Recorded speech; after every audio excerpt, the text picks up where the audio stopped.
Thank you, Larry, and thanks to the LA Times for hosting this. Thanks to all of you for caring enough to be here. Don't leave. You got to stay the whole hour because we are going to solve. Yes, we are. That's what the topic is. What does it say exactly? Solving the housing crisis. Yeah, so do not leave. We can do this in less than 1 hour. We don't have too many rules as to how to conduct this, so we're going to take advantage of that by just having a conversation here. And you're going to get a chance to ask some questions of our esteemed panelists here in a few minutes. Because there are no rules, I want to take the liberty of dedicating this session to somebody who I think worked harder than anybody in the history of Los Angeles to figure out how to solve housing issues, particularly for those who are chronically homeless and dealing with severe mental illness.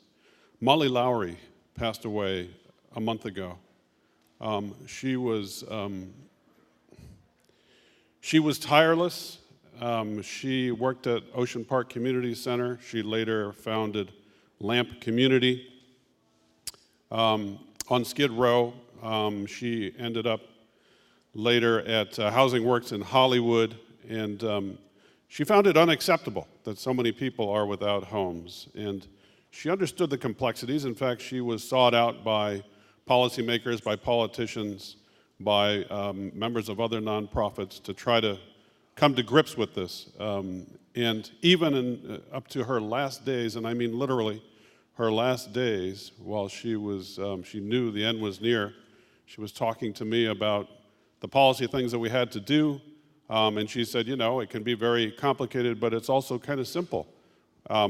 We need more housing. And we just have to figure out and agree on how to do that. I spoke about Molly on, I think it was Wednesday evening, the first annual fundraiser for the new union of Ocean Park Community Center in Santa Monica and Lamp Community. Sheila Kuehl was there. She was honored for her work. And I was talking to Sheila later about this event today. And I just want to read you one thought from Sheila, and then we're going to move on to our panelists. Sheila said, the greatest solution to homelessness is a house, just a place where you can close the door behind you and have your own little place. And in Los Angeles, that has become more and more difficult, if not impossible, because nothing really keeps the rents down, and state law really makes it impossible to keep rent control in place or to keep people from converting apartments into condos. So what's happened in the past couple of decades is more and more people find they're right on the edge of being able to stay in housing that's eating up a bigger and bigger piece of their monthly income, and one bad thing happens, and they're out, and they cannot get back in. I'm going to start this now by asking Mike Alvidrez to talk about something that we spoke about briefly yesterday. He talked about this is the city he grew up in. He's spent a few years working on these issues and trying to come to grips with them. And he was talking about reflecting on this, looking back on his career and on this crisis that we have today.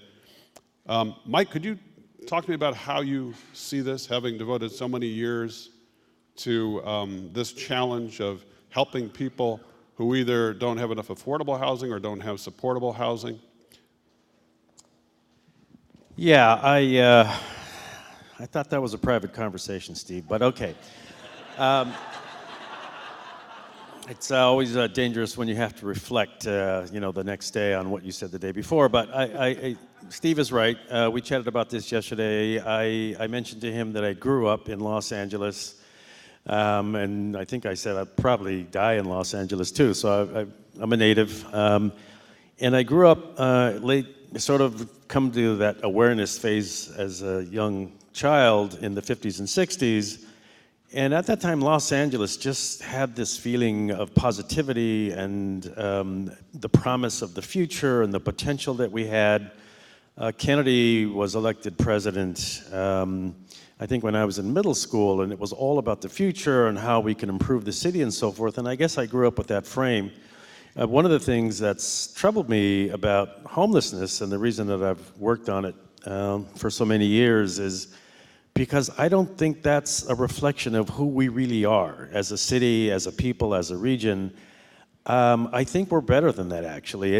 I just reflect back on, we can solve problems, we have the potential to do better, and that's what we should focus on for the folks who come after us. And homelessness has just been one of those things that I don't think should exist. I don't think we should tolerate it. I think we have a collective obligation to, remediate it and ultimately eliminate it.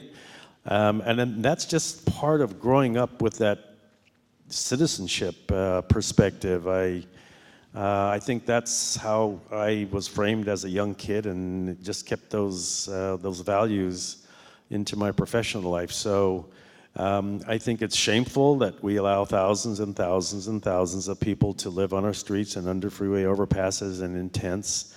And again, I think we're better than that. And I think that part of what we're about as a city, or what we should be about, is a shared concern for all of us, no matter what our challenges are. So I just feel that we have to, tackle this problem, and I think the solutions are at hand. We know how to do it. We just have to take it to scale. Thanks, Mike. I want to go to Wendy, and I'd like to have you, Wendy, talk about a couple of things, if you don't mind. One is, you've looked at these issues for many years, I guess beginning with Mayor Bradley, and then as a council member. But I'd like to know, a lot of people hear about LAHSA, and they're not quite sure what that is, what the purpose, what the mission is, and you're now on the board there. Yes. Can you tell us what LAHSA is, what its role is in addressing these challenges? And then could you also tell me about, you shared that you've been going to some of these forums around the city. I mean, we do have the advantage, and Molly said this on her deathbed, now is the time to move this forward, because whether out of compassion or concern, homeless encampments have moved into neighborhoods, and people have issues with it. They want to know how to get this resolved, and so you have attended some of those forums. So can you tell us about LAHSA and about what you think people are saying around town about growing encampments? Well, thank you. And I have been around long enough to have been there when LAHSA was created out of a lawsuit between the city and the county. And if you think we haven't achieved something in these last couple of years, in having the city and county both have homeless policies and working together, you go back to when the city sued the County of Los Angeles saying you're not doing enough about homelessness, and we think your policies are really part of the problem. And so out of that lawsuit settlement came the LA Homeless Service Authority.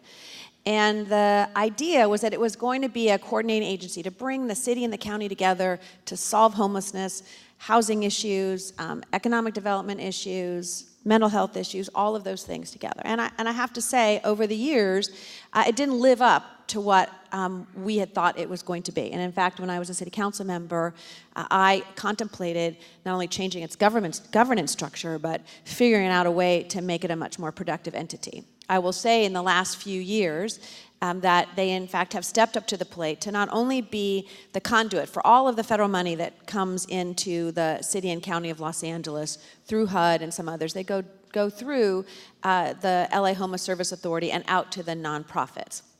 And that is everything from housing to outreach services. Funding from the county and the city goes through the LA Homeless Service Authority. And then they also provide a number of outreach programs and coordination with things like the Skid Row Housing Trust. And it's an entity that I think is really coming into its own. Peter Lynn, who's the director, is doing a great job of trying to figure out where the holes are and where to be able to fill them. And so there are 10 members of the commission, 5 appointed by the mayor, 5 by the county of supervisors. I did joke with Mayor Garcetti that this was my punishment for us running against each other by pointing me to the LAHSA commission. But we joked because we worked on homelessness together when we were on the city council. So it's an entity that is going to be able to help bring everybody together to solve this problem.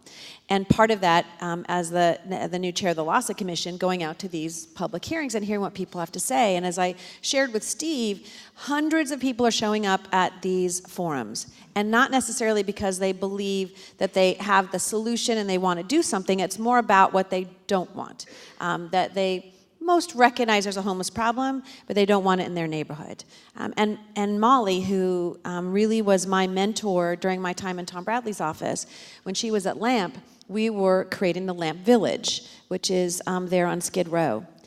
And we went through a lot together. We said it was hell together because we were sued by the Central City East Association to not open that facility. And we fought. Tom Bradley stood up, did all of that, and said, we're going to have this facility here. It was a living and training program on Skid Row for mentally ill homeless.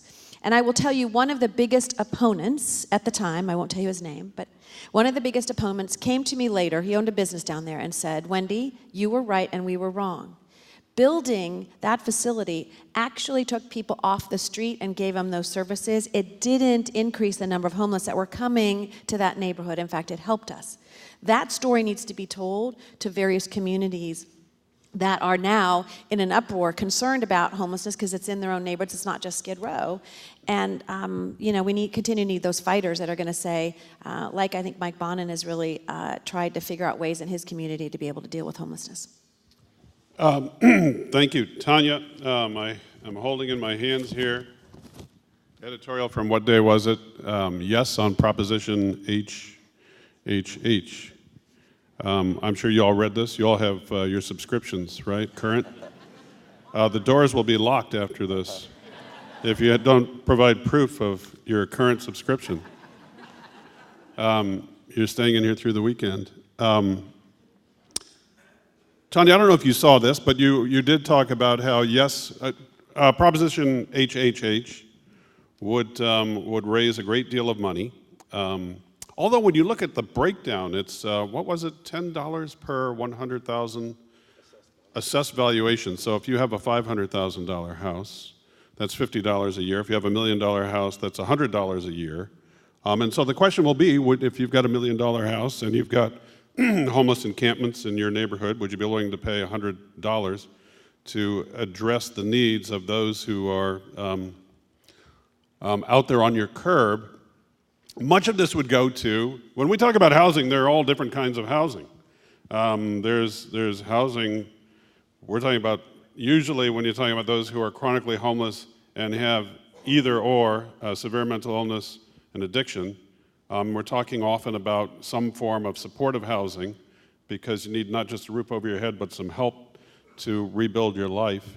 There's another kind of housing that we're going to be talking about today. It's just for those people who, I was talking to a class this morning, and they said, why are 45,000 people homeless in Los Angeles? And I said, because we have a service economy and some of the highest real estate prices in the nation. We used to have a manufacturing economy that has dwindled, and you look at places like Lakewood. Those were blue-collar neighborhoods, but those jobs have dwindled, and so there are a lot of people who need help with housing, not because they have a mental illness or an addiction problem. They just couldn't keep up with rising rents. So HHH would pay, the bulk of it would go to those who are severely ill. Is it like 20%, guys, would go to other kinds of housing? But Tanya has worked in this field for decades, and we spoke yesterday about some of her thoughts on her hope that we don't dwell only on supportive housing. So can you talk to us about that, Tanya? Well, first of all, let me ask, although I can't see you, how many remember when we didn't have a homeless problem on the streets of LA? Does anybody in this room remember that? That was 1980. I was working in Skid Row in the early 1980s when I founded Para Los Niños. In 80, 81, 82, people did not live on the streets. Yes, there was a transient population, but people did not live on the streets. And that's where they first began appearing, when the housing at the very bottom level became unaffordable to people at the lower socioeconomic scale. So I always have to bring that up because, yes, we're in our 4th decade. We have just entered our 4th decade of homelessness in America, and just about everything we've done wrong. As was said by other speakers, housing and homelessness go tightly together. People are on the streets because we did not ensure that there was housing at the lower level for people as their incomes decreased in relation to the cost of housing. So to make a long story short, I feel so strongly that we should not be developing housing for the homeless. We should be developing housing for people. When I was a social worker in the mid-'70s in downtown LA, Skid Row, my client population were people with chronic mental illness. They lived in MacArthur Park, Westlake Village, Westlake, Skid Row residential hotels, and their incomes allowed them to pay for rent. So yes, they benefited from having social workers and connections to mental health services, but today, to focus all the funding on developing specialized housing for people with chronic mental illness, which I totally support, but at the risk of not developing housing for people who do not fit that specific criteria, we are never going to end this problem, and you have to be aware that you will have homeless people sleeping on the streets for the next 100 years. So to make a long story even shorter, many of the people living on our streets today, and those that you don't see because they stay hidden, and that includes youth, women with children, large numbers of people in parts of LA County that are not visible, if we don't have bonds and funding sources to make existing housing more affordable through rent subsidies, you're just going to find that at the end of 10 years and all of our funding and support for the development of new permanent supportive housing, there will be no end to the problem. It will just have increased. Thank you, Tanya. We'll get back to this, but you talked, Tanya, also about there are still some abandoned warehouses, some vacant office buildings, and you talked yesterday about, I'm going to come back to you on that, but I want to use that to segue into a question for Brian about creativity and imagination. Brian, you've been building, designing housing of all kinds to serve these populations for something like 30 years, am I right? Can you I hate to admit it, but yes. tell us a little bit about that and what you see the current challenge as? And then I want to shift this thing for all of us from, okay, we've outlined the problem, what the heck do we do? And let's begin talking about practical solutions. What are the things we could agree need to be done and we need to all get behind? Yes, I have been doing this for about 30 years. I came to Los Angeles in 1986, right out of college, wasn't from here. I immediately met people like Mike, actually, because I was working for someone where we did SRO, rehabbed SRO buildings, and met Mike right off the bat.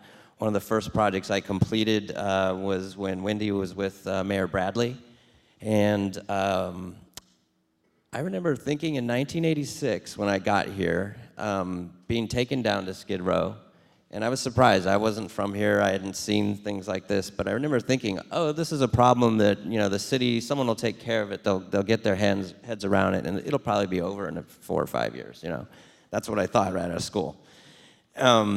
But I also knew that was taught, you know, architecture is for a social good, and luckily I was fortunate enough to get involved in this very early and educated myself.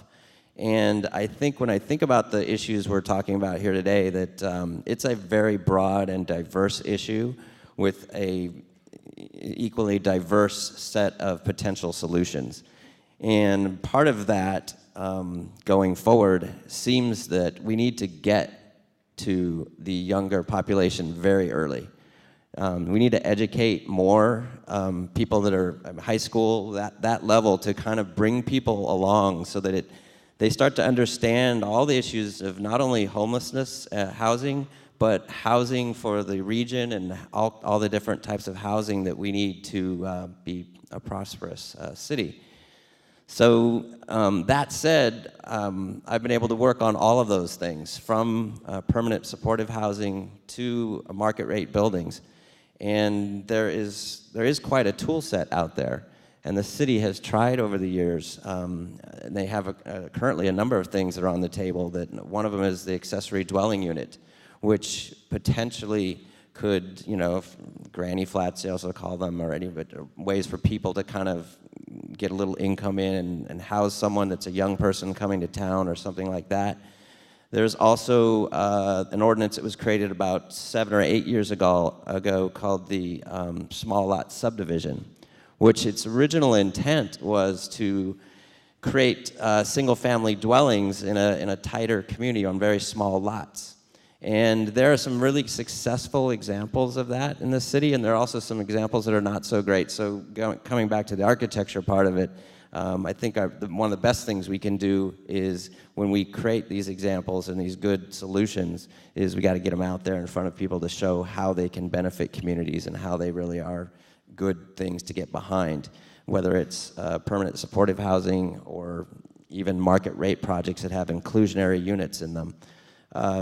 So I would say that's my kind of take on things at the moment. Is really, it's about an education thing. It's about getting more people behind issues and thinking about the future of Los Angeles in those terms. Thank you. Mike, can you tell us what Skid Row Housing Trust is, what it does, whether there's enough of what you guys do? Now, I've been in your buildings, you know that. I've talked to people who at one time were out on the street, and they're housed, they've got new purpose, they've got the help that they need. What is Skid Row Housing Trust? How is it funded? And are there opportunities to support more organizations like yours? Is that part of the solution here?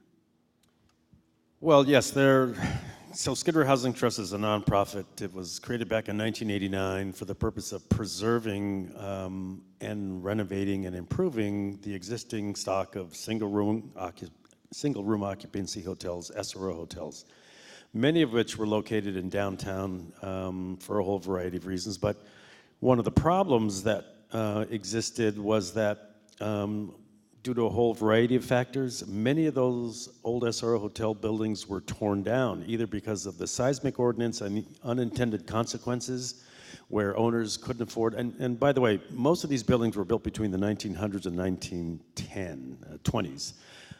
So by the 50s, 60s, and 70s, they were quite old. They became housing for people on limited incomes, people who were retired, people who could scrape together enough money to, rent a room for a month or 2 months or 3 months. So a lot of dilapidated buildings were simply torn down because the owners could not do the seismic retrofit, or because they found a better purpose for that, in some cases tearing them down and putting up a parking lot. So we lost, I think in the 60s and 70s, about 7,500 to 10,000 SRO units in the city, for a variety of reasons, which is greater than the homeless population in Skid Row today. So, we make decisions based on individual judgments and not looking at the entirety of a situation. So the loss of those units obviously created a shortage, and so some folks ended up on the street. So what we do and what other our colleague nonprofits do, we either renovate old buildings, preserve affordability, improve the conditions in the building, or we build new apartments. We've done both. Most recently, we've built new buildings that are efficiency apartments, studio apartments, typically 300, 350 square foot units with a kitchenette and a bathroom. The folks in our buildings have direct access to mental health services, to medical services, recovery and other kinds of services that help them get their lives stabilized. And I would say that across our region, there are a number of really good, high-quality, supportive housing developers that have been doing this work for most of us 20 years or more. And I think we've built collectively about 8,000 units of permanent supportive housing throughout the city and throughout the region. And so very experienced folks who know how to do this stuff. I think Prop HHH or Triple H will simply allow us to take that number to scale to address the growing population that exists today. Does that answer your question, Steve, or was there another part? No, that's good. That's good. That does answer my question. I want to ask Tanya and then Wendy.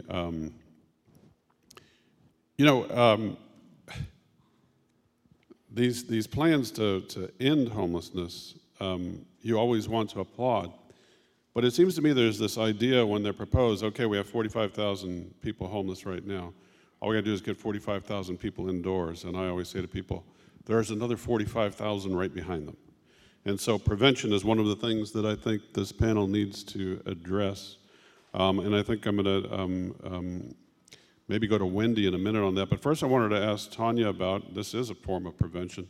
You were talking to me yesterday on the phone about rent subsidies and about how other states and countries were, in your opinion, more creative in handling this kind of crisis. So are rent subsidies a form of preventing people from becoming homeless? If so, how does that work? Where does the subsidy come from? And what are other states and countries doing that we ought to go to school on?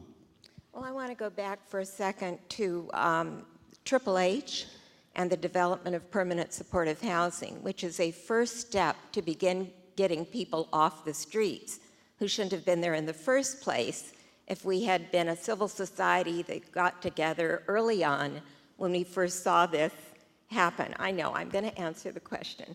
Okay, I saw that.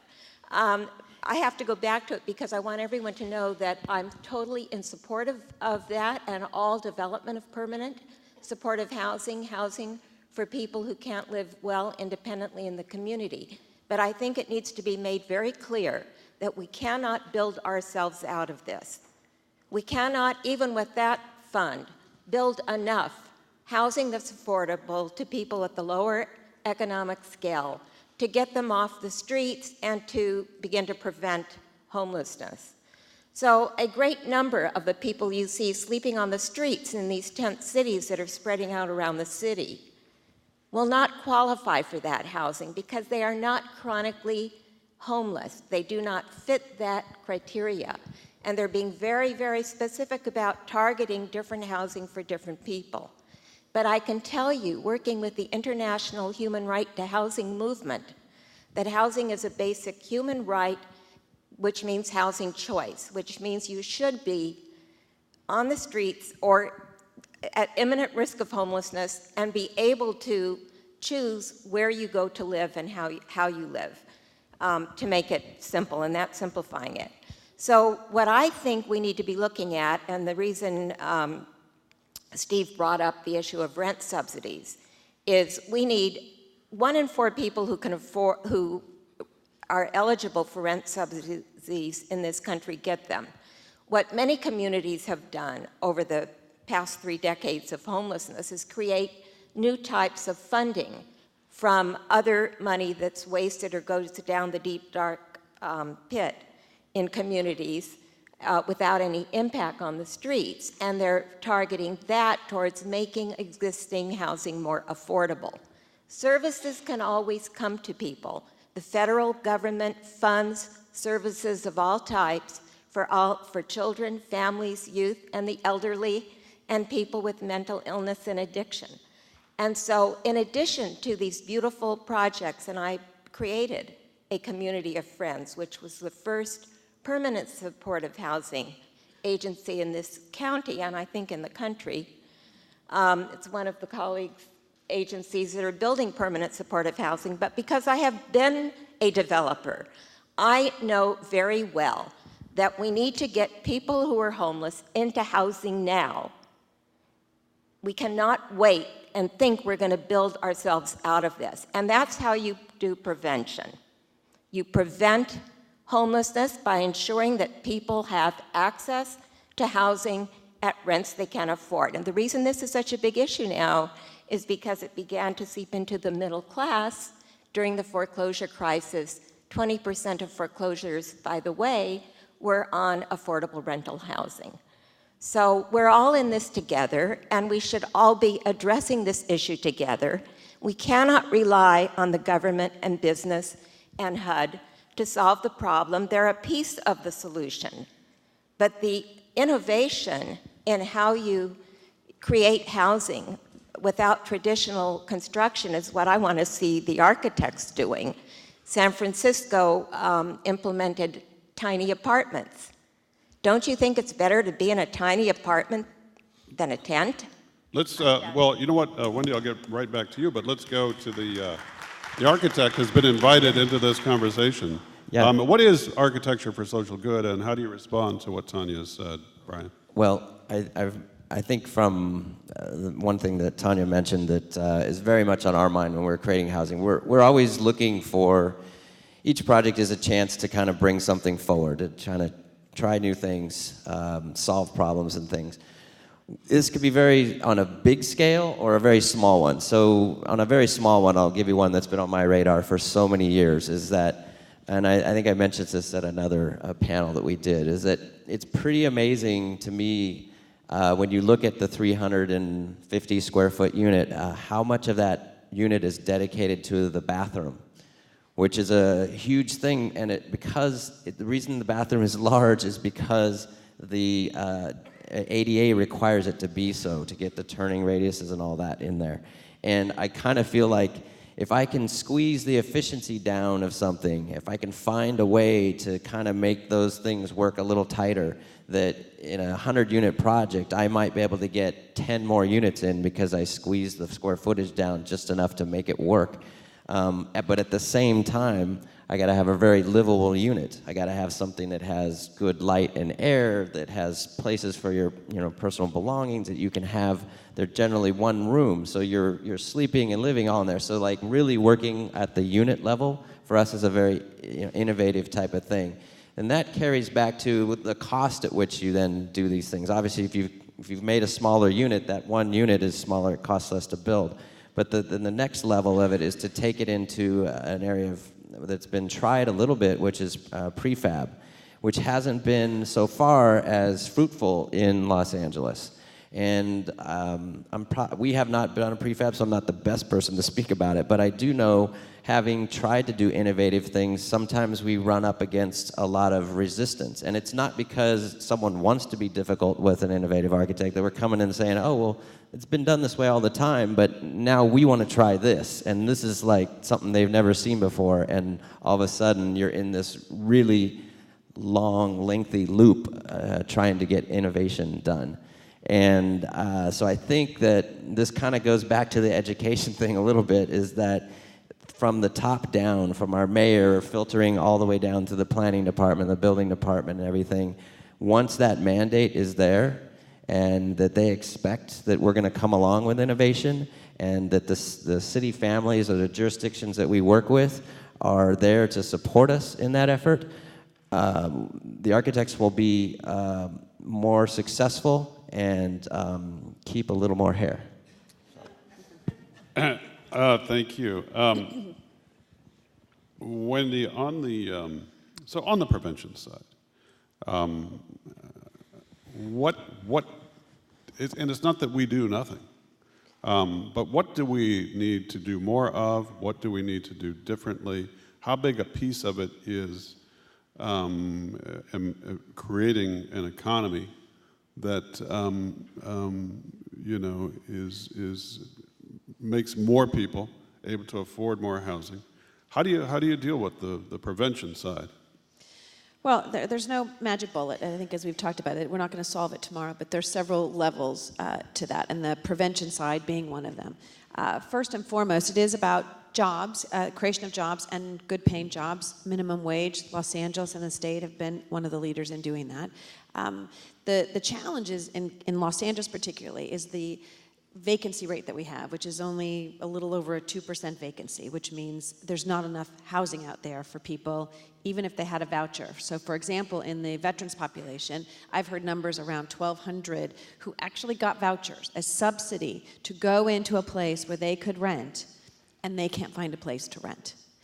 So creating that housing, and why I'm so strongly supportive of HHH, because that is necessary, but we have to do things along the way. That includes when someone is released from jail. Where are they going to go? Do we know? When they're released from a hospital, from mental health services, to those who literally, like, they can't make the next month's rent, but they know their job's going to start in another month, but they can't afford to stay in that. Those programs have historically not been funded because people are like, oh, well, someone's just going to lie and say, I want to get that 1 month's rent or that 2 months' rent. It costs a lot more for someone who's lost their apartment, gone on the street, to get them back in a place because first and last month's rent, mental health issues have occurred if you've lived on the street and the challenges that you have. So I think it's really important to look at where the homeless are coming from and to be able to stop that, to be able to be creative. And I think we're learning more about where each of these individuals are coming from. And to look at, and I just want to add this, creative ways in which to create the housing is, as has been said here, there is a movement and a couple of pilot programs that are looking at motel hotels, nuisance hotels, others, that exist in neighborhoods. Most neighborhoods don't like them because they have been a hotbed potentially of challenges. And having a homeless program, affordable housing there with a nonprofit who's able to be their landlord and to be able to be that go-between between the community and the actual the homeless population there is really, really important. And it costs a lot less. So the numbers I've given is per unit, instead of it costing $400,000 per unit to build, it's $100,000 to upgrade to make sure they have all that they need. And they can do it within 6 months. Huge change. And the California Community Foundation is looking at their own proposal and having those funding sources where a private developer can come in and say it makes economic sense for me to build this housing. There is, I think, a role that all of you can play. And we don't, well, we've touched on a little bit here today. And that is an understanding of let me just tell you a story about one of my mentors and one of my heroes in 40 plus years as a journalist is a woman by the name of Sister Mary Scullion.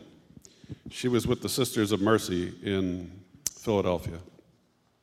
And before many people were doing this in the country, she would go out on the coldest nights in Philadelphia with her sneakers and her overcoat and look for people who were going to be sleeping on the streets and might literally freeze to death, and try to establish relationships and try to reel them in.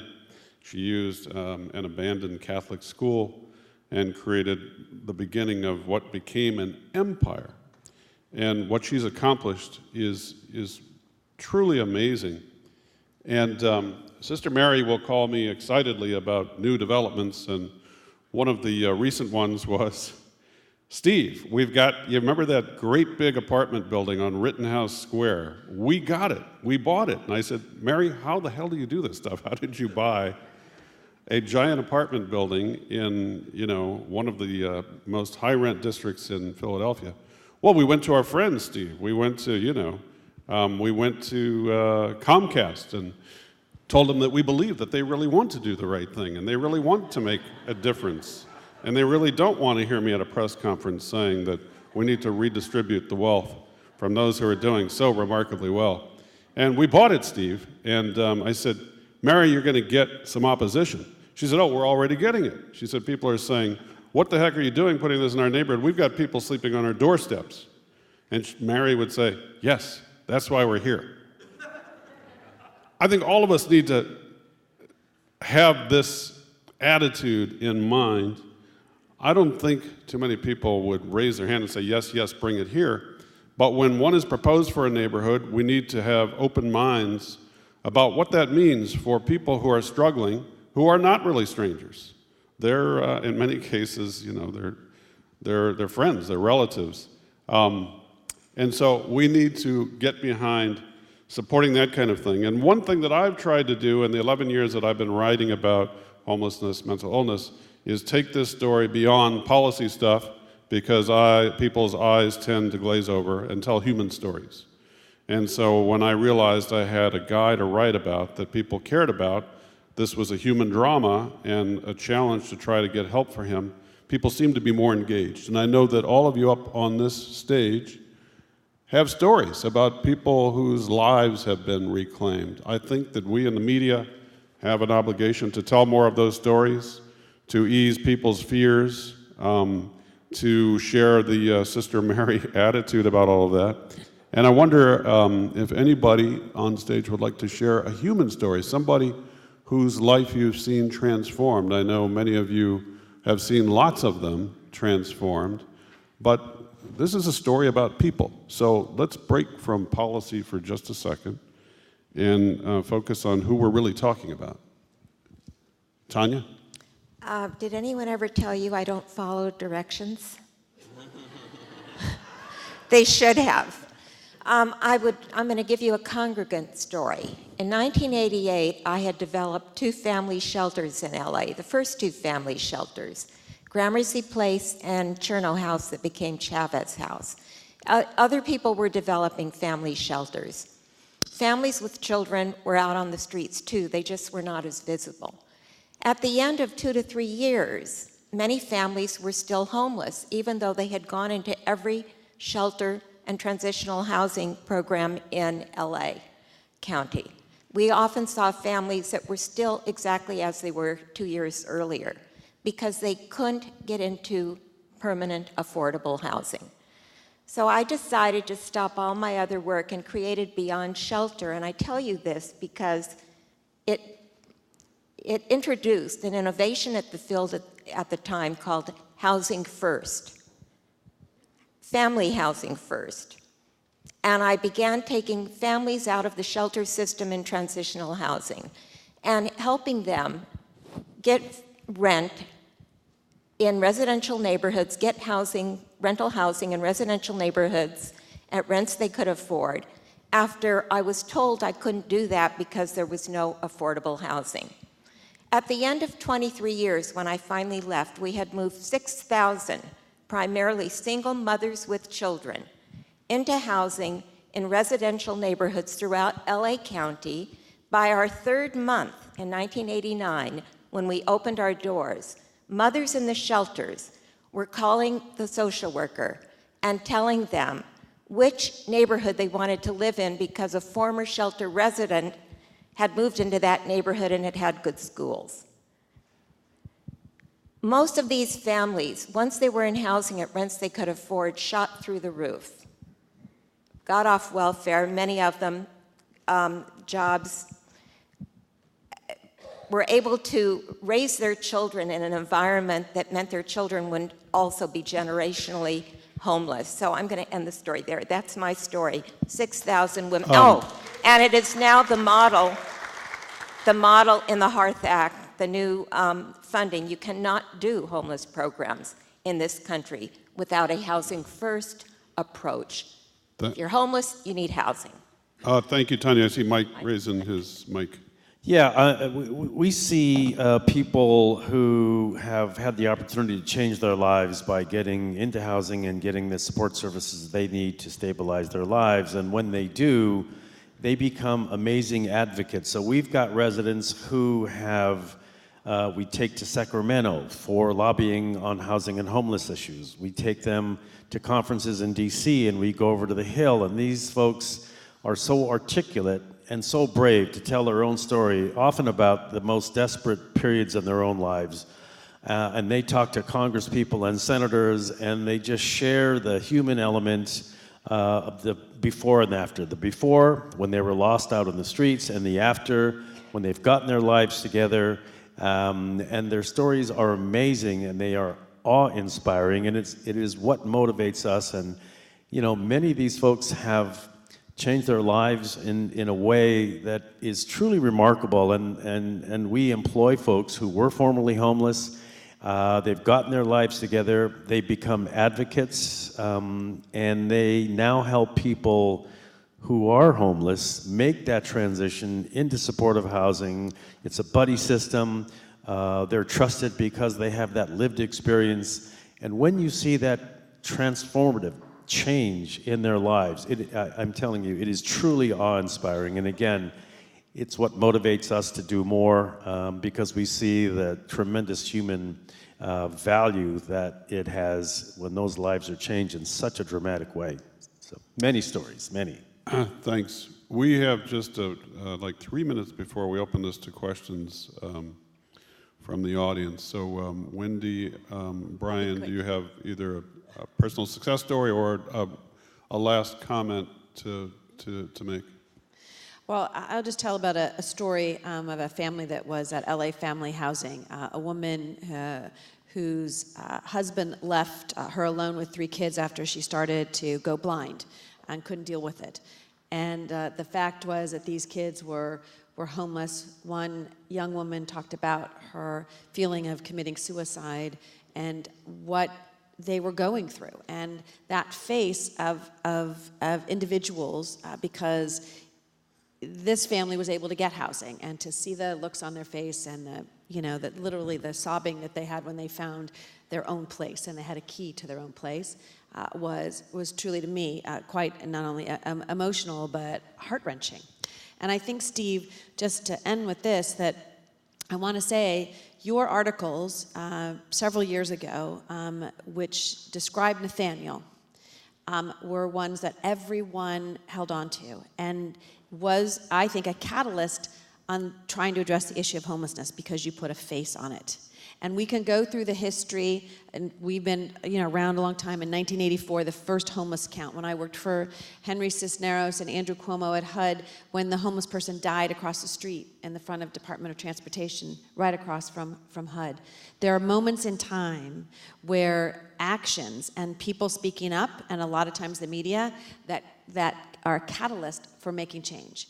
We have a moment in time now to be able to address this issue in a way that says we are not going to just sweep it under the rug, and we're going to find permanent solutions to solve this problem, and it's important to do so. So I just want to thank you for what you've done. Well, thank you very much. But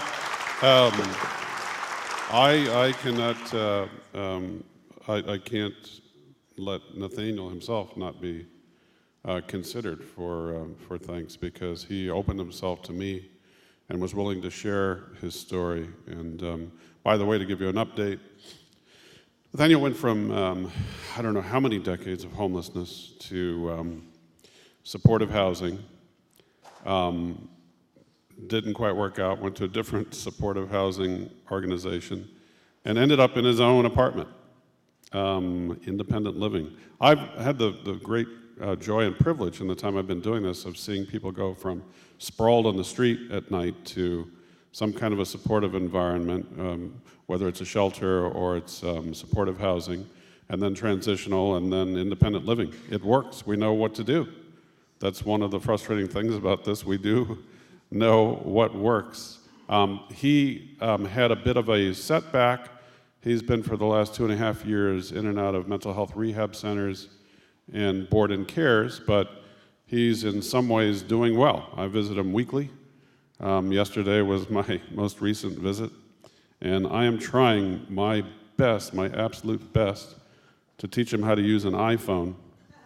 And it is difficult because it's somebody who, it's difficult to explain what the internet is. And I got him a phone because all he wants to do is listen to great music, and I will go in and meet with him, and we'll start talking, and he'll say, God, I wish I could hear Sibelius Symphony No. 2 like we did in the car that night parked on Wall Street outside the Ballington. And I'll say, okay, no problem. Here we go. Here's Sibelius No. 2. And we've been doing this for years, and about a month ago he said, "Can I have one of those?"